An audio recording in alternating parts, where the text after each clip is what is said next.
Now, understand that graduating dental school is exciting. You've put in the years, the hard work, and now you're ready to get out and start making some money. But there's one big question. Should you work as an associate or jump straight in to owning a practice? Well, some people are going to tell you, man, you got to go out and you got to buy a practice ASAP. That's the only way to make money. And you got other people to say, you know what? You don't really know much when you get out of dental school. It's way too risky. Look, just go out, get a stable associate job, learn the ropes, and then you can kind of decide. So who's right? And more importantly, which path is going to set you up for long-term success? Well, let's break it down step by step how you can make the right decision for you. All right. So before we dive in, let's talk about the pros and cons of being an associate dentist versus owner dentist, and then what each path looks like. Okay. Let's talk about a practice owner. Well, it's got the word own in it, right? So you own the practice. You own it. You take full control. You're the one with all the responsibilities. Well, like what? I went from an employee, an associate dentist, to a practice owner. So I know that I have to be responsible for hiring employees. I either have to market the practice or I have to delegate it to somebody else, another employee, a marketing agency, something like that. You're responsible for the finances, or you're going to be responsible again for delegating it out. Is your accountant going to be looking at the books, the P&L, the profit and loss, or you, or both of you? I suggest both of you review it. And then it's all going to be on you. The biggest responsibility is managing the entire practice. They don't teach you any of that in dental school, okay? Now, typically, your income not all the time, but typically the income potential is higher. But again, the Bible says what? The more somebody's given, the more in return that they're going to be required of them, right? So the more potential that your money, it's also going to be higher risk. Again, especially if you're coming right out of dental school. Now, if it's done right, you can really build true wealth and eventually take a step back and then get other people to work for you. Okay, you can take a step back. You can still own the practice, but have other associate dentists working for you. Speaking of associate dentists, you work for someone else. You work for another dentist. You show up, you treat patients, and you go home. You don't have to worry about running the practice, hiring, firing, managing staff, all of that, dealing with the overhead. Typically, you're going to get a steady paycheck. Typically, either you're going to get a salary or you can get maybe a percentage of your collection, something like that. But again, there's income limits with this most of the time. All right. Now, let's break this down even further. Let's talk about what people just look at the nuts and bolts of this, but let's talk about something that's really, really important for these two. And I'm actually going to put it above here. And it's all about you. What is your personality? Okay. Because a lot of times this can make or break your decision. Now, you should consider being a practice owner if you love making decisions and you love to solve problems daily. If you're the type of person you think that you can handle financial pressures and business or practice challenges okay, well then, yeah, owning a practice is great. Are you the type of person that's willing to take on risk in exchange for potential long-term rewards? Do you enjoy managing people and leading a team or not? Maybe kind of look at, are you extroverted or introverted? Do you want total control over your schedule, control over your growth, income, that sort of thing? Or does it really matter to you? Okay. If those things are important to you, if you like managing people, if you want control, you're willing to take on financial risks, then consider being an owner of a practice. Now, you may be better off as an associate if you prefer structure, if you prefer predictability and stability.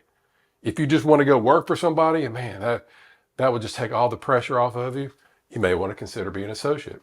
If the thought of managing employees, dealing with HR, business operations, anything like that just makes you sick to your stomach, stress, well then you're better off as an associate.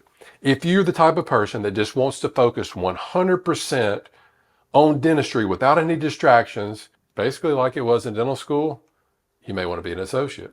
And if you aren't comfortable with the financial risk of actually owning a practice, you definitely don't want to own a practice. You want to go work for somebody else. So think about it. Do you want to practice? Do you want to just practice dentistry, or do you want to run a business as well? That's the real question. Now, let's talk about the big elephant in the room, money. Everybody wants to know about the money, all right? All right, so let's talk about what everybody wants to know. That's the elephant in the room, money. How much can you actually make as an associate versus a practice owner? Now, look, it's going to depend on the area of the country that you're in. I mean, there's so many different ranges. I mean, I know people making $150,000 a year as an associate. I know people making $500,000 to $600,000 a year as an associate. So what I'm giving you is sort of the average. Again, depending on where you go in the country. But for typically the associate, you're thinking anywhere from 150 to 250, maybe 300 a year, kind of average. Again, you got that steady paycheck from day one because you're probably going to be coming out of dental school with debt. You're not going to have the overhead. You're not going to have the payroll stress, no financial risk typically. Now remember, your income is going to be capped. You trade your time for money, and if you stop treating patients, the money stops coming in. Now the practice owner, so I went from an associate to the practice owner.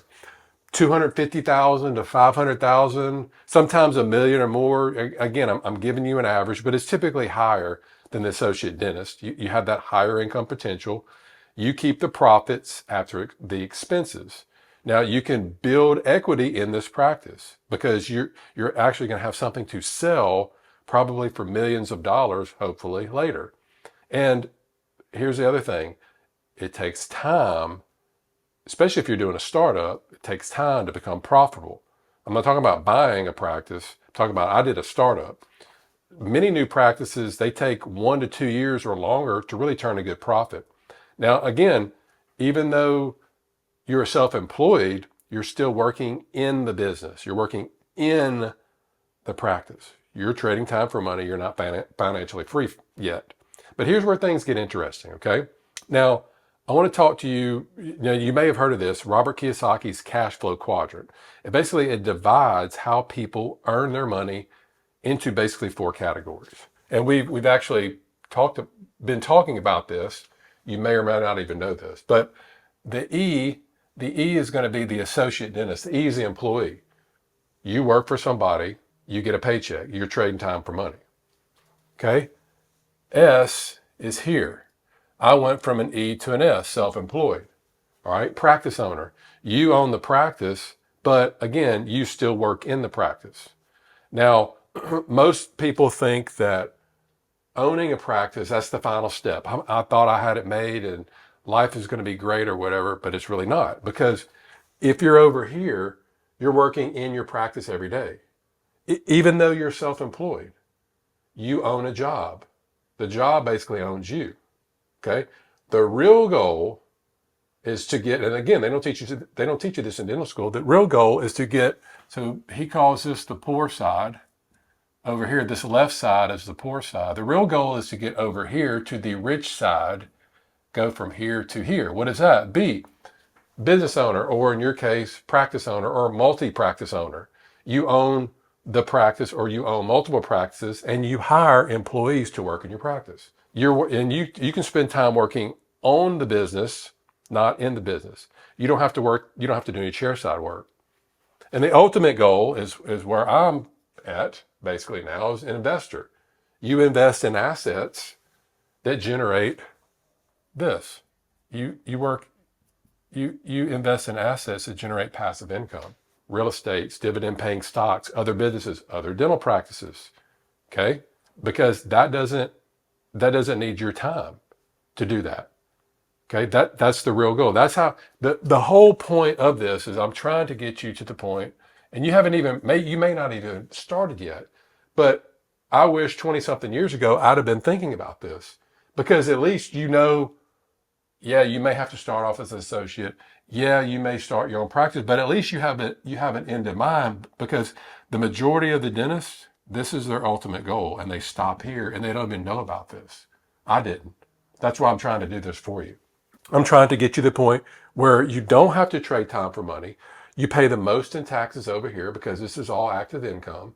You're taxed 37% plus your state tax. You're probably taxed 50%. Versus over here, passive income is taxed at the lowest amount, anywhere from 0 to 20%. Okay, so some of the dentists, they're making, $200,000-$300,000 a year as an associate, but again, they never go beyond that. But then you can go to the same dental meeting and see other dentists that understand this, and they built multi-million-dollar practices, and they run without them. They're the ones that are always traveling for months at a time, whereas you probably can't take off more than 5 to 7 days. Okay, I know I've given you a lot to think about, and depending on if you're still in dental school or you're right out of dental school, or I really didn't get this till over 10 years out of dental school. Okay, so here's the thing. Now that I've given you this information, should you be a practice owner or an associate dentist? Remember, it all comes down to your personality.